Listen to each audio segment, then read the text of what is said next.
ఇప్పటికే చెప్పండి. అంటే మీరు ఒక మాట అంటున్నారు రిక్రూట్మెంట్ అని, అంటే మీరు అంతకుముందు అసలు ఉద్యోగులకు సంబంధించి నాకు తెలిసి ప్రభుత్వంలో దాదాపు 1,80,000 ఇది ఉన్నాయి అనేటువంటిది ఒకటి తీసుకొచ్చారు. అది పెద్ద సెంటిమెంట్ అయింది సబ్సిక్వెంట్గా. ఇప్పుడున్న పరిస్థితి ఏంటంటే రాష్ట్రం ఏర్పడింది అంటే ఇప్పుడు ఖాళీలు ఎన్ని ఉన్నాయి, ఎన్ని భర్తీ చేశారు, ఎన్ని భర్తీ చేయబోతున్నారు, దాన్ని సరిచేసే ప్రయత్నం చేశారు. ఎందుకంటే గిర్గాని కమిటీ వేశారు, తర్వాత అనేక సూచనలు చేశారు. దాని ప్రకారం జరుగుతుందా తెలంగాణలో? డెఫినెట్గా. అంటే 58-42 పద్ధతి మీద రాష్ట్రంలో ఉన్నటువంటి ఉద్యోగాలన్నింటినీ కూడా విభజన చట్టమే నిర్దేశించింది. ఏ రాష్ట్రానికి ఎన్ని శాంక్షన్ పోస్టులు ఉండాలనేటువంటిది నిర్దేశించింది. వేకెన్సీస్ కూడా మనం ఉమ్మడి రాష్ట్రం ఉన్నప్పుడు ఎక్కడికక్కడ వేకెన్సీస్ కూడా ఫైనల్ అయిపోయినాయి. ఫైనల్ అయిపోయిన తర్వాతనే గౌరవ ముఖ్యమంత్రి గారు శాసనసభలో ఇచ్చినటువంటి సమాధానం ఏంటంటే 1,07,000 ఉద్యోగాలని మేము భర్తీ చేస్తాం, ప్రభుత్వ ఉద్యోగాల్లో ఖాళీగా ఉన్నాయి, భర్తీ చేస్తామని ముఖ్యమంత్రి గారు. ఆ తర్వాత 1,07,842. కానీ ఉద్యమ సమయంలో 1,70,000 అన్నట్టు. అంటే 1,70,000 అంటే దానికి సంబంధించినటువంటి సమస్య కూడా ఉంది. ఇలా జోనల్లో ఉన్నటువంటి ప్రాంతాల్లో మేము చెప్పింది ఏంటంటే స్థానిక ఆధారంగా ఉద్యోగుల సంబంధించినటువంటి ప్రక్రియ పూర్తి చేయండి. ఎందుకంటే ఈ ఓపెన్ కాంపిటీషన్ అనే పేరు మీద నాన్ లోకల్స్ అందరూ వచ్చి కూడా ఈ కింది స్థాయిలో ఉద్యోగాల్లో నియామకం అయిపోయారు. వీళ్ళని పంపించడం వల్ల కొంత మనకు ఈ ఉద్యోగాల సంఖ్య పెరుగుతుందని చెప్పాం.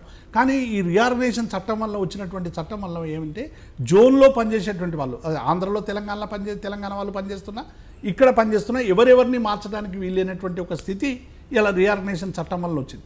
కాబట్టి ఇవి కూడా అంత సెట్ అయిపోతే డెఫినెట్గా ఇంకా మీరు అన్నట్టు ఒక 50-60,000 ఉద్యోగాలు వచ్చేటువంటి అవకాశం.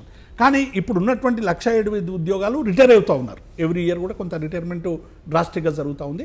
ఈ రిటైర్ అయినటువంటి ఉద్యోగాలు కూడా అన్నీ నింపాలని ప్రభుత్వం ప్రయత్నం చేస్తూ ఉంది. ఇటీవల ప్రతి డిపార్ట్మెంట్కి సంబంధించిన రివ్యూ జరుగుతూ ఉంది. ప్రతి మా డిపార్ట్మెంట్కి సంబంధించి కానీ రెవెన్యూ ఉద్యోగాలు, ప్రభుత్వ ఉద్యోగాలు భర్తీ చేశారు. డెఫినెట్గా ఇప్పటివరకు ఇప్పుడు నాకున్న సమాచారం 42,000 ఉద్యోగాలకు సంబంధించిన నోటిఫికేషన్ ఇస్తే ఈ 3.5 సంవత్సరం 28,000 ఉద్యోగాలు ఆల్రెడీ రిక్రూట్మెంట్ అయిపోయింది.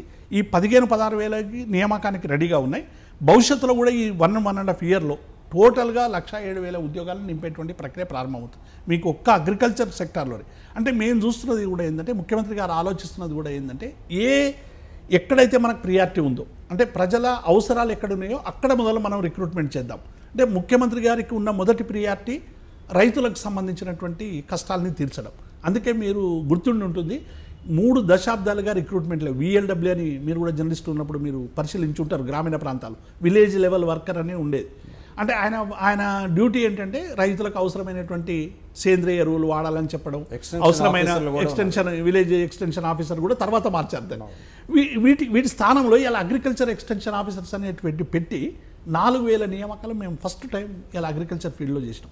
అంటే ప్రతి 5,000 హెక్టార్లకి ఒక బేసిస్ అండి, అది పర్మనెంట్ బేసిస్గా. అంటే ఇప్పుడు చేసే ప్రతి నియామకం తెలంగాణ పబ్లిక్ సర్వీస్ కమిషన్లో అన్నీ కూడా రెగ్యులర్ నియామకాలే. మేము టెంపరీ నియామకాలు చెయ్యం.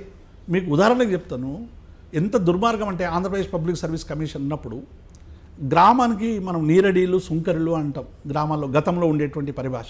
ఇవాళ వాళ్ళని విలేజ్ అసిస్టెంట్లని పెట్టి 3,000 రూపాయలతో పబ్లిక్ సర్వీస్ కమిషన్ ఎగ్జామ్ పెట్టి తీసుకున్నారు. ఇవాళ అందులో 4,000 మంది వాళ్ళ హక్కుల కోసం పోరాడుతూ ఉన్నారు. అంటే పబ్లిక్ సర్వీస్ కమిషన్ చేసిన నియామకాలు కూడా దినసరి నియామకాలు చేస్తే ఇక పబ్లిక్ సర్వీస్ కమిషన్కి ఉండేటువంటి శాంటిటీ ఏంది? ఇది చర్చ జరిగింది చాలా.